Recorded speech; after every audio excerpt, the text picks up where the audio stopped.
Olá a todos, meu nome é Henrique, eu estou no sétimo período do curso de História da Univale e hoje daremos continuidade à nossa série de videoaulas sobre a questão da Palestina. O vídeo de hoje será a primeira parte sobre Yasser Arafat, a Fatah e as consequências da Guerra dos 6 Dias. Nosso objeto de conhecimento segue como a questão da Palestina e nossa habilidade continua a mesma. Vamos começar então, como sempre, relembrando nossa aula anterior.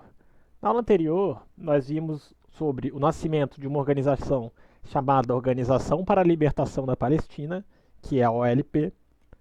Vimos também sobre a Guerra dos 6 Dias, que aconteceu em 1967, como ela foi curta e com muitas consequências, sendo que Israel sozinho derrotou o Egito, a Jordânia e a Síria. E vimos que com a guerra, Israel conquistou territórios desses países e mostrou seu poder como um país recém-formado. Então vamos começar hoje falando um pouco sobre Yasser Arafat, que é esse sujeito da foto aí. Ele foi o fundador de uma força de resistência palestina chamada Fatah. Nós vamos falar um pouquinho mais sobre a Fatah daqui a pouco. E assim que acabou a Guerra de 6 Dias, com o desenrolar das coisas, o Arafat foi quem assumiu a OLP, que é a Organização para a Libertação da Palestina, que nós vimos na última aula. E na OLP, ele deixou claro o descontentamento dele com a posição da ONU sobre a questão da Palestina. Ele não aceitava a ONU não se posicionar a favor da Palestina após a guerra que foi a Guerra dos 6 Dias. E uma das frases dele é pegar em armas e lutar. Lutar pelo quê? Pela libertação da Palestina. E o objetivo dele era que a Palestina se tornasse um Estado democrático e de direito. Essa foto aqui ao lado é o símbolo da Organização para a Libertação da Palestina e nós já vamos falar um pouquinho mais dele também. Outra frase dele.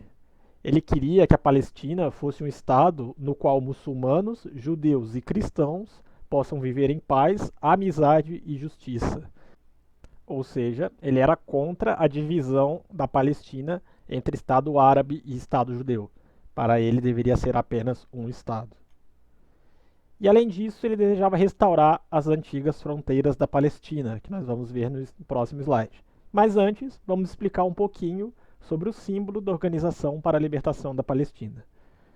Aqui vocês podem ver que ele contém centralizado a bandeira da Palestina, tem também o mapa da Palestina original, ou seja, da Palestina antes da chegada dos judeus, e escrito em árabe em cima o nome Organização para a Libertação da Palestina. Lembrando, esse é o símbolo da OLP, Organização para a Libertação da Palestina. Aqui o mapa, como foi mudando a ocupação de terra dos palestinos dentro da Palestina. Ó, o primeiro mapa, em 1946, tudo que está em verde escuro é o que era a terra da Palestina, e em branco, a terra dos judeus. Em 1947 já mudou, a maioria já é branca em relação ao verde dos palestinos. Em 1947, se vocês lembram, foi quando a ONU sugeriu a partilha da Palestina. Em 1967, logo após a Guerra dos 6 Dias, com os territórios que Israel anexou, e em 2010, após quase todos os conflitos estarem resolvidos. Quase todos, nem todos se resolveram. Vamos falar agora da Fatah. Fatah ou Al-Fatah significa Movimento de Libertação Nacional da Palestina. E ela foi fundada por Arafat, pelo Yasser Arafat, que nós vimos antes, em 1959. Ele não foi o único fundador, mas ele é o principal nome sobre a fundação da Fatah. É uma organização política, só que não é só isso, ela também é uma organização militar. E elas se preparam para uma nova guerra, ou seja, eles querem atacar Israel. Com isso, eles começam a treinar a população, treinar militarmente e inclusive as crianças. Eles treinam desde cedo as crianças para se prepararem para a guerra. E como vai funcionar os ataques deles em guerra? Uma coisa que eles vão ficar conhecidos são por bombas em locais públicos de Israel, como cinemas, mercados, praças. Só que quando eles atacam Israel, Israel revida com ainda mais força. E isso vai ser um problema sério para a Palestina. Agora vamos falar um pouquinho do símbolo da Fatah. Como vocês podem ver, o mapa da Palestina ali atrás, sempre presente nessas organizações, é muito comum ver o mapa original da Palestina, porque é o que eles buscam trazer de volta as fronteiras originais da Palestina, antes da chegada dos povos judeus. A bandeira da Palestina também aqui está presente, ela simula o braço das pessoas.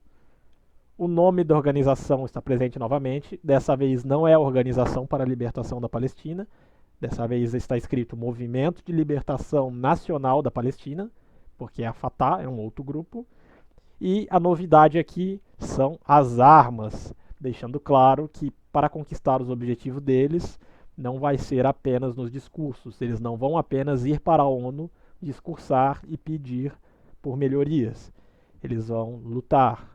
Por isso, uma organização militar. E em 1970, com o desenrolar da situação, vai acontecer uma coisa chamada Setembro Negro, um movimento. No Setembro Negro vai surgir uma coisa que o mundo até então não conhecia, que é o sequestro aéreo. Eles vão sequestrar aviões, eles vão capturar aviões e fazer as pessoas reféns.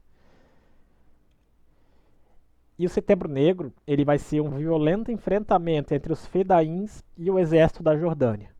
Vamos por partes. Os fedaíns eles são os combatentes palestinos que começaram a ficar famosos com o fim da Guerra dos 6 Dias, que nós vimos na aula anterior. Para os palestinos, os fedaíns eles são os combatentes que lutam pela liberdade de seu país, quase como os heróis nacionais. E para os israelenses, os judeus, os fedaíns são um grupo terrorista.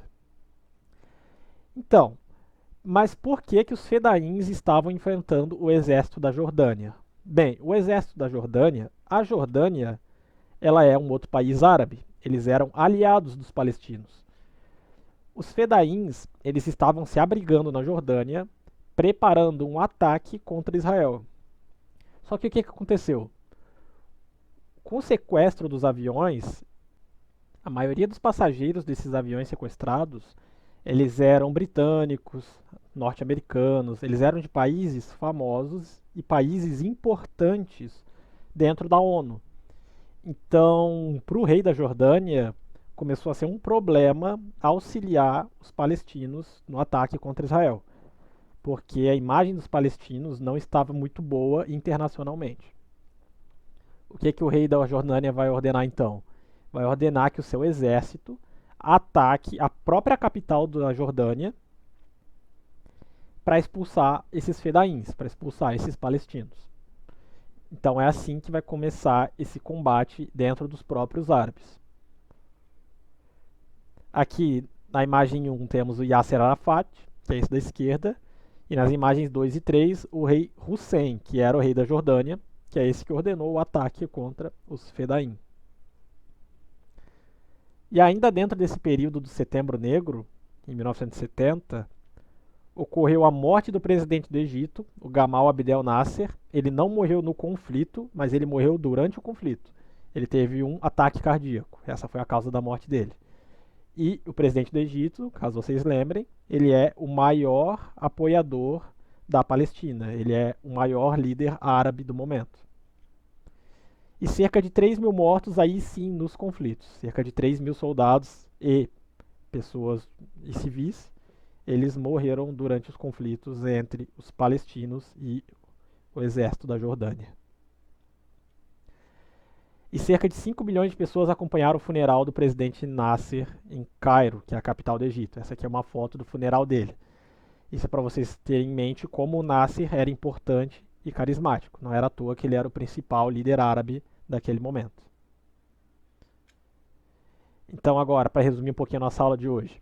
Após a Guerra dos 6 Dias, o Yasser Arafat, que ele era um dos fundadores da Fatah, foi quem assumiu a Organização para a Libertação da Palestina. O seu objetivo principal era pegar em armas e, com essas armas, tentar garantir a paz. E o Setembro Negro resulta no conflito entre os próprios árabes. Na próxima aula, nós vamos dar continuidade a esses estudos será a nossa última videoaula, e lá nós vamos conhecer um pouco do grupo que surgiu, também intitulado Setembro Negro, após esse movimento, e sobre os desdobramentos que continuaram após todos esses conflitos. Essas são nossas referências. O destaque aqui vai para a Enciclopédia Britânica, que tem a definição de vários dos temas que foram trabalhados aqui, entre eles a Fatah. A única pena é que ela é totalmente em inglês. E outro destaque é a matéria do G1, apenas sobre o Setembro Negro. Uma matéria bem interessante, bem resumido. E é isso. Espero que vocês tenham gostado. Vejo vocês na nossa próxima e última videoaula. Fiquem bem e até lá.